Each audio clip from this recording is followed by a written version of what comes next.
Di sebuah desa kecil yang terletak di pedalaman Jawa, hiduplah seorang polisi bernama Budi. Ia dikenal sebagai pria berwibawa dengan postur tubuh tegap dan senyum yang selalu menghiasi wajahnya ketika bertemu orang lain. Namun, di balik penampilannya yang gagah, Budi menyimpan sifat tamak dan licik. Ia sering memanfaatkan jabatannya untuk mendapatkan keuntungan pribadi, termasuk melakukan pemerasan kepada siapapun yang ia anggap memiliki harta melimpah. Pada suatu hari, kabar tentang kekayaan seorang kiai terkenal bernama Kiai Hamzah sampai ke telinga Budi. Kiai Hamzah adalah seorang ulama besar yang sangat dihormati oleh masyarakat desa. Beliau dikenal tidak hanya karena ilmu agamanya yang luas, tetapi juga karena kerendahan hatinya dan kebaikan yang tak pernah habis dibagikan kepada sesama. Rumahnya sederhana, namun reputasi beliau melebihi segala kemewahan dunia. Budi, yang mendengar bahwa Kiai Hamzah memiliki tabungan cukup besar hasil sedekah jemaahnya, merasa iri. Ia mulai merancang rencana busuk untuk mendapatkan uang tersebut. Dengan dalih, sumbangan wajib untuk pembangunan fasilitas umum, Budi mendatangi kediaman Kiai Hamzah pada suatu sore. Matahari mulai tenggelam, meninggalkan bayangan panjang di halaman rumah sang Kiai.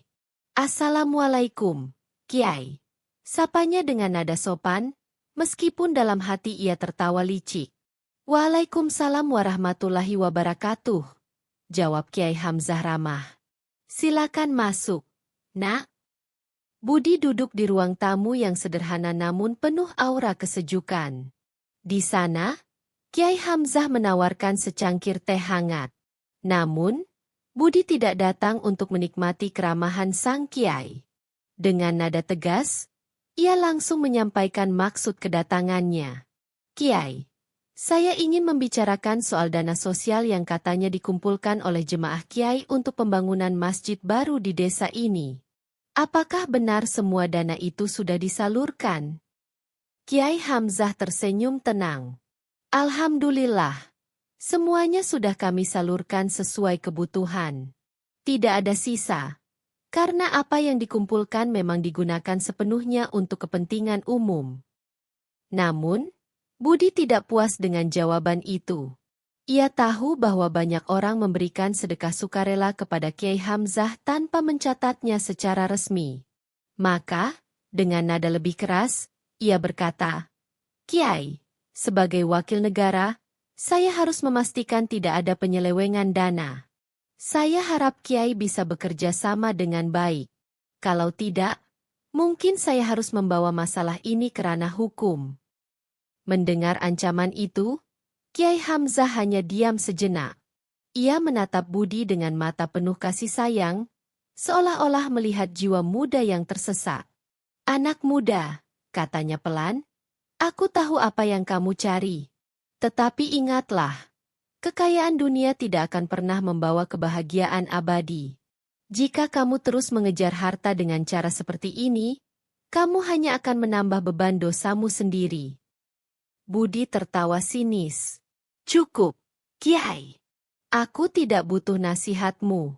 Aku hanya ingin bagianku dari uang itu. Kalau tidak, aku akan membuat masalah besar bagi Kiai dan para jemaahmu." Melihat keteguhan hati Budi, Kiai Hamzah akhirnya menghela napas panjang. Beliau bangkit dari kursinya dan berjalan menuju lemari kayu tua di sudut ruangan. Dari sana, beliau mengeluarkan amplop tebal berisi uang tunai. "Ini adalah sedikit rezeki dari Allah Subhanahu wa Ta'ala. Ambillah jika memang itu yang kamu inginkan. Tapi ingat, anak muda, setiap tindakan pasti ada konsekuensinya." Tanpa rasa bersalah sedikit pun, Budi meraih amplop itu dengan cepat. Ia bahkan tidak berterima kasih atau sekadar mengucapkan salam. Langkah-langkahnya terburu-buru saat meninggalkan rumah Kiai Hamzah, seolah tak sabar untuk menghitung uang curian tersebut. Namun, malam itu menjadi awal dari petaka bagi Budi. Beberapa hari setelah peristiwa itu, Budi mulai merasakan sesuatu yang aneh. Tubuhnya terasa gatal-gatal, lalu kulitnya berubah menjadi lebih kasar dari biasanya. Suaranya juga berubah, menjadi lebih parau dan mirip gonggongan. Awalnya, ia mengira ini hanya efek stres atau penyakit ringan. Namun, saat ia bercermin pada pagi hari, ia terkejut bukan main. Wajahnya telah berubah total. Hidungnya memanjang seperti moncong, matanya menyipit, dan giginya tumbuh menjadi taring tajam. Tak hanya itu, tubuhnya mulai menyusut dan ditumbuhi bulu-bulu lebat. Ketika ia mencoba berbicara, yang keluar hanyalah gonggongan keras. Ia telah berubah menjadi seekor anjing. Budi panik. Ia berlari keluar rumah, berharap ada seseorang yang bisa membantunya. Namun, alih-alih mendapat pertolongan, ia justru menjadi bahan tertawaan warga desa. Orang-orang tidak tahu bahwa anjing itu dulunya adalah seorang polisi sombong yang suka memeras. Bagi mereka, anjing itu hanyalah binatang liar yang lucu. Hari-hari berikutnya semakin menyedihkan bagi Budi. Ia tidak bisa lagi menggunakan fasilitas manusia, seperti makan nasi atau minum kopi. Kini, ia harus mencari makan di tempat sampah dan bergantung pada sisa-sisa makanan yang diberikan orang lain. Rasa lapar dan dingin malam seringkali membuatnya meratap kesepian.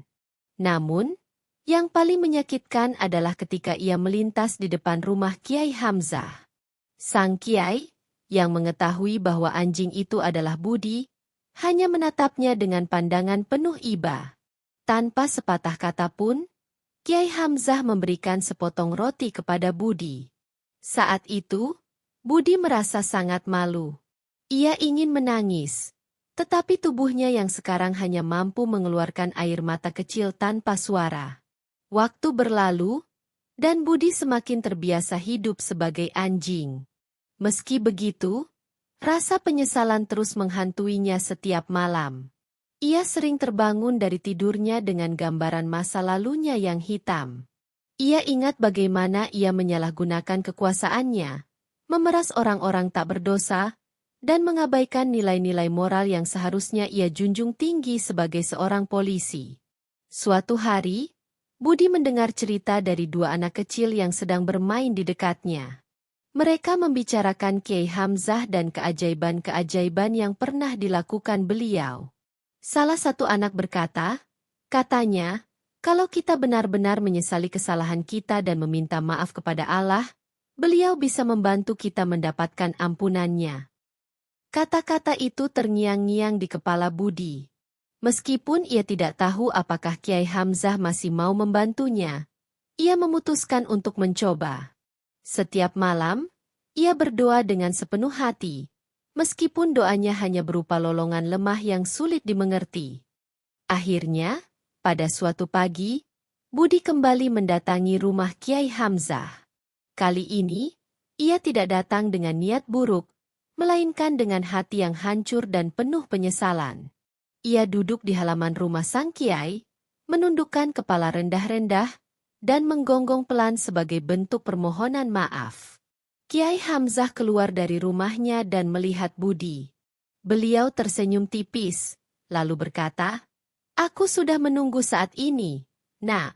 Kamu akhirnya datang untuk meminta maaf." Dengan suara gemetar, Kiai Hamzah melanjutkan, Allah Maha Pengampun. Jika kamu benar-benar menyesali perbuatanmu, maka ampunannya pasti akan datang. Namun, proses ini membutuhkan waktu dan kesabaran. Kiai Hamzah kemudian memberikan Budi misi untuk membersihkan diri dari dosa-dosanya. Selama 1 tahun penuh, Budi harus menjaga kebersihan masjid desa, membantu orang-orang yang membutuhkan, dan selalu berdoa agar diberi kesempatan untuk kembali menjadi manusia. Meski sulit, Budi menerima tantangan itu dengan tekad kuat. 1 tahun berlalu dengan cepat. Budi, yang masih berwujud anjing, telah berhasil menunjukkan perubahan besar dalam dirinya. Ia tidak lagi sombong atau rakus. Sebaliknya, ia menjadi sosok yang rendah hati dan penuh empati.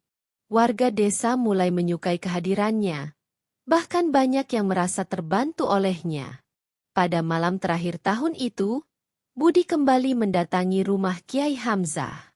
Kali ini, ia dipenuhi harapan dan ketulusan. Kiai Hamzah menyambutnya dengan senyuman hangat. "Anak muda," kata beliau, "kamu telah menunjukkan bahwa hatimu sudah bersih. Sekarang, saatnya kamu kembali ke wujud aslimu." Kiai Hamzah mengangkat tangannya ke arah Budi, lalu berdoa dengan khusyuk. Cahaya putih terang menyelimuti tubuh Budi. Perlahan-lahan, bulu-bulunya mulai menghilang, dan tubuhnya kembali berubah menjadi manusia. Namun, ada satu hal yang berbeda. Budi tidak lagi tampak sombong atau angkuh. Ia kini menjadi pria dewasa yang bijaksana, dengan mata penuh cahaya keikhlasan. Ia bersujud di hadapan Kiai Hamzah, menangis terseduh-seduh. "Terima kasih, Kiai. Terima kasih telah memberiku kesempatan untuk bertobat. Aku berjanji, aku tidak akan pernah lagi menyalahgunakan kekuasaanku. Aku akan menjadi polisi yang adil dan membela kebenaran." Kiai Hamzah tersenyum lembut. "Ingatlah, Nak, kekuasaan adalah amanah. Gunakanlah dengan bijak, karena Allah selalu melihat apa yang kamu lakukan." Sejak saat itu, Budi menjalani hidupnya dengan penuh kesadaran. Ia menjadi polisi teladan yang dicintai masyarakat.